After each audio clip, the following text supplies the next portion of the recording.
അസ്സലാമു അലൈക്കും. എല്ലാവർക്കും സുഖമല്ലേ? സുഖമാണെന്ന് വിചാരിക്കുന്നു. നമുക്കും കുഴപ്പമൊന്നുമില്ല, അൽഹംദുലില്ലാ. ഒരെട്ടേ പത്തിൽ അങ്ങനെ പോകണം. അപ്പോൾ എനിക്ക് ഇന്ന് പറയാനുള്ള എന്താണെന്നറിയോ, കുറേ ദിവസങ്ങളായി ലൈവിലൂടെ വന്നിട്ട് കമൻറ്റിനുള്ള മറുപടിയും മറ്റുള്ള കുറച്ച് കാര്യങ്ങളുമാണ് കേട്ടോ. കാരണം എന്താ വെച്ചെങ്കിൽ ലൈവിലൂടെ വന്നിട്ട് ഓരോരോ വാക്കുകൾ പറയണം. പൊന്നു മക്കളെ, എനിക്ക് നിങ്ങളോട് തെറി പറയാൻ വയ്യ. ഞാനത് പഠിച്ചിട്ടുമില്ല. എനിക്കത് കേൾക്കണതും ഇഷ്ടമല്ല, പറയണതും ഇഷ്ടമല്ല, അത് കേൾക്കണതും ഇഷ്ടമല്ല. അപ്പോൾ അതുകൊണ്ട് ഇങ്ങനെയുള്ള കമൻറ്റുകളൊന്നും വന്ന് ഇടാതിരിക്കുക. ഞാൻ എൻ്റെ വായും കൊണ്ടൊരു അനാവശ്യമായിട്ടുള്ളൊരു കാര്യം ഞാൻ പറഞ്ഞിട്ടില്ല, ഇനി പറയാൻ പോകുന്നുമില്ല. അപ്പോൾ ഇനിയുള്ള കാര്യങ്ങൾ, ഇനി വേറെ കാര്യങ്ങൾ പറയാനുള്ളത് എന്താണെന്ന് വെച്ചെങ്കിൽ, ഒരുപാട് ആൾക്കാർ ഈ പറയണ മാതിരി തന്നെ ജീവിതാനുഭവങ്ങൾ വെച്ചിട്ട് പറയുകയാണ്. ഇന്നത്തെ കാലത്ത് ജീവിക്കാൻ ഒരു ബുദ്ധിമുട്ടുമില്ല. കാരണം നമുക്ക് തൊഴിലുറപ്പിൻ്റെ ജോലിയുണ്ട്. ഏത് കടയിൽ ഏത് പ്രായക്കാർക്കും പോയാൽ സൂപ്പർ മാർക്കറ്റുകളിലാണെങ്കിലും ഒരു ആസ്പത്രി ക്ലീനിങ്ങിനാണെങ്കിലും അല്ലാതെ ഇതല്ല തൊഴിലുറപ്പ് ജോലിക്കാണെങ്കിലും വീട്ടു ജോലിക്കാണെങ്കിലും ഇതിനെല്ലാം നമുക്ക് പോകാൻ പറ്റുന്ന കാലഘട്ടമാണ്. ഇതൊന്നുമില്ലാത്തൊരു കാലഘട്ടത്തിൽ, എൻ്റെ കുട്ടിക്കാലൊക്കെ ഇതൊന്നുമില്ലാത്ത കാലഘട്ടത്തിൽ ജീവിച്ചാണ് ഞങ്ങൾ. ഞങ്ങൾക്ക് വെറും റേഷനരി മാത്രമേ ഉണ്ടായിരുന്നുള്ളൂ. ബാക്കിയുള്ളതെല്ലാം ഞങ്ങൾ പറമ്പിൽ നിന്ന് കിട്ടുന്ന പച്ചക്കറികളും ചോളകം, മത്തൻ, കുമ്പളങ്ങ, കപ്പ അങ്ങനെയുള്ള കാര്യങ്ങൾ തിന്ന് ജീവിച്ച് വന്നവരാണ് ഞങ്ങൾ ചെറുപ്പത്തിൽ. പിന്നെ എൻ്റെ വാപ്പാൻ്റെ അമ്മ അംഗൻവാടി ഹെൽപ്പറായിരുന്നു. അപ്പോൾ അതുകൊണ്ട് അവിടുന്ന് കിട്ടുന്ന സാധനങ്ങളും തിന്നാണ് ഞങ്ങൾ വളർന്നത്. ഇന്നത്തെ കാലത്ത് എന്തിനും ഏതിനും സഹായം ചോദിക്കുന്ന മനുഷ്യന്മാരുടെ കൂട്ടത്തിൽ ഞാനൊക്കെ കുട്ടിക്കാലം പറഞ്ഞ അന്നങ്ങനെ ഒരു സോഷ്യൽ മീഡിയ ഇല്ല.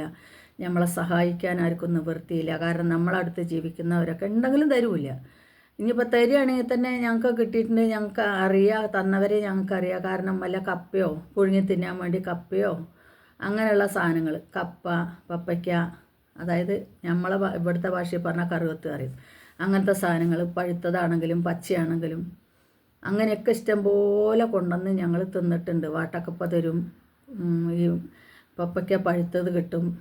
അതേമാതിരി അതിലേക്ക് ചീര, മുരിങ്ങയില, പിന്നെ അവിടെ വീട്ടിലുണ്ടാകുന്ന ചേമ്പ്, ചേന ഇങ്ങനെയുള്ള സാധനങ്ങളൊക്കെ നമ്മൾ അടുത്തുനിന്ന് അന്നത്തെ കാലത്ത് അതേ സഹായിക്കാൻ പറ്റുള്ളൂ. കാരണം പണങ്ങളൊന്നും ആർക്കും സഹായിക്കാൻ പറ്റില്ല. കാരണം അവർ തന്നെ അത് തിന്നിട്ട് ജീവിക്കുന്ന ആൾക്കാരാണ്. പിന്നെ നമുക്ക് എവിടുന്ന് പണം തരാൻ? ഈ കുരുമുളക് ഇങ്ങനെയുള്ള സാധനങ്ങളൊക്കെ, ഈ കപ്പയാണെങ്കിലും കുരുമുളകാണെങ്കിലും വർഷത്തിൽ ഒരു പ്രാവശ്യമാണ് സീസൺ. ആ വർഷത്തിൽ ഒരു പ്രാവശ്യം അവരതെടുത്ത് കുരുമുളകും വിറ്റ് കഴിഞ്ഞിട്ടുണ്ടെങ്കിൽ ജീവിക്കാൻ അവർക്ക് എന്തെങ്കിലും അവരുടേതായ കാര്യങ്ങൾ ചെയ്യാനുള്ളതേ ഉണ്ടാകുള്ളൂ. അത് കഴിഞ്ഞാൽ അവരുടെ ജീവിതം ഇത് തന്നെയാണ്. ഈ റേഷനരി, ഉപ്പും മുളകും എണ്ണയും സോപ്പും ഇതും വാങ്ങിക്കുക. അതിനുള്ള ആരെങ്കിലും കുടുംബത്തിൽ നിന്ന് ഒരാൾ കൂലിപ്പണിക്ക് പോകേണ്ടി വരും. അങ്ങനെയുള്ള ജീവിതം. അപ്പോൾ ഇന്നത്തെ കാലത്ത് പറഞ്ഞാൽ എന്തിനും ഏതിനും സഹായങ്ങളാണ് ആവശ്യപ്പെടുന്നത്.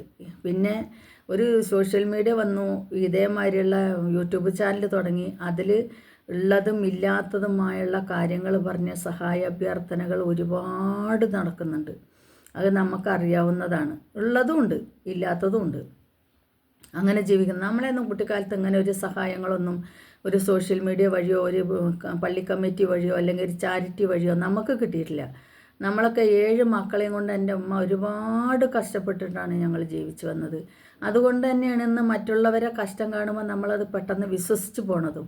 പക്ഷേ എന്നെക്കൊണ്ട് സഹായിക്കാൻ കഴിഞ്ഞിട്ടില്ല കേട്ടോ. എന്നാൽ സഹായിക്കാൻ പറ്റുന്നിടത്ത് ഞാൻ സഹായിച്ചിട്ടുണ്ട്. എന്നെക്കൊണ്ട് ചെയ്യുന്ന, കാരണം അണ്ണാര കണ്ണനും തന്നാലാവുന്നതെന്ന് പറയണമാതിരി എന്നെക്കൊണ്ട് പറ്റുന്നത് ഞാൻ ചെയ്തിട്ടുണ്ട്. അത് ഇനിയും ഞാൻ ചെയ്യാനും തയ്യാറാണ്, എൻ്റെ കയ്യിലേക്ക് കിട്ടുകയാണെങ്കിൽ. അപ്പോൾ അതിനനുസരിച്ചുള്ള ജീവിതങ്ങളാണ് നമ്മൾ ജീവിക്കേണ്ടത്. പിന്നെ മറ്റുള്ളവരെ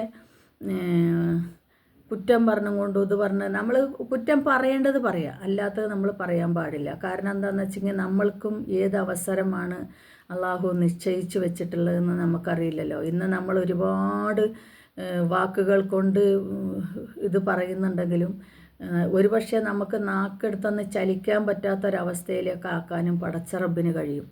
അപ്പോൾ അത് നമ്മൾ ഒരുപാട് ചിന്തിക്കേണ്ടതുണ്ട് നമ്മൾ മറ്റുള്ളവരെ പറയുമ്പോൾ. അപ്പോൾ അതുകൊണ്ടൊക്കെയാണ് ഞാൻ കൂടുതൽ പറയാത്തത്. ആലോചിച്ചിട്ട് തന്നെയാണ് പറയാത്തത്. കാരണം എന്താ വെച്ച് കഴിഞ്ഞാൽ നാളെ നമ്മളെ ഈ സോഷ്യൽ മീഡിയ ഇട്ട് ഒരാൾ വലിച്ചു കീറാൻ പാടില്ലല്ലോ. റീച്ചിന് വേണ്ടി നമുക്ക് എന്തും പറയാം എന്നുണ്ടെങ്കിൽ എൻ്റെ വീഡിയോസിനൊക്കെ വളരെ റീച്ച് കുറവാണ്. എന്താണെന്ന് വെച്ചാൽ കാരണം ഇതാണ്. കാരണം നമ്മൾ റീച്ചിന് വേണ്ടിയിട്ടാണെങ്കിൽ പോലും നല്ലത് പറഞ്ഞിട്ടാണ് റീച്ച് ഉണ്ടാക്കണം. അപ്പോൾ അതിനെ നല്ലത് കേൾക്കാൻ ഇന്നത്തെ മനുഷ്യന്മാർക്ക് അത്രേ ഉഷാറുള്ളൂ. നേരെ മറിച്ച് അടിയും വഴക്കും ചീത്തയും വിളിയും ഇതൊക്കെയാണെങ്കിൽ അങ്ങോട്ടും ഇങ്ങോട്ടും ചെളിവാരി എറിച്ചിലൊക്കെ ആണെങ്കിൽ എന്താ പറയണത് ആരെ പറ്റിയാണ് പറയണത് ഇത് കേൾക്കാൻ ഇഷ്ടം പോലെ ഉണ്ടാവും. ഏതായാലും ഈ വീഡിയോ ഇന്ന് ഇങ്ങനെയുള്ളൂ. അപ്പോൾ ദയവ് ചെയ്തിട്ട് കമൻ്റ് ഇടുന്നവരോട് പറയുകയാണ്, ഞാൻ ആർക്കും എതിരുമല്ല, ആർക്കും അനുകൂലിയുമല്ല. തെറ്റ് ചെയ്യുന്ന തെറ്റ് തന്നെയാണ്, ശരി ചെയ്യുന്നത് ശരി തന്നെയാണ്. ഇതിൽ ഞാൻ ഈ ഇട്ട വീഡിയോസിൽ ഞാൻ പറയുന്ന വാക്കുകൾ പല അർത്ഥങ്ങളും വെച്ചിട്ട് തന്നെയാണ് ഞാൻ പറയുന്നത്. അത് നിങ്ങൾക്ക് പല വീഡിയോസുകളും കാണുമ്പോൾ അതിൻ്റെ അർത്ഥങ്ങൾ നിങ്ങൾക്ക് മനസ്സിലാകുമ്പോൾ എൻ്റെ സംസാരം കേൾക്കുമ്പോൾ നിങ്ങൾക്ക് മനസ്സിലാക്കാവുന്നതേ ഉള്ളൂ. അപ്പോൾ ഞാൻ അടുത്ത വീഡിയോസും കൊണ്ട് വരാം. അസ്സലാമു അലൈക്കും. കഴിയുന്നവരെൻ്റെ വീഡിയോ കാണുക, ഒരു ലൈക്ക് അടിക്കുക, കമൻ്റ് ഇടുക, ഒന്ന് സപ്പോർട്ട് ചെയ്യുക. ശരി എന്നാൽ.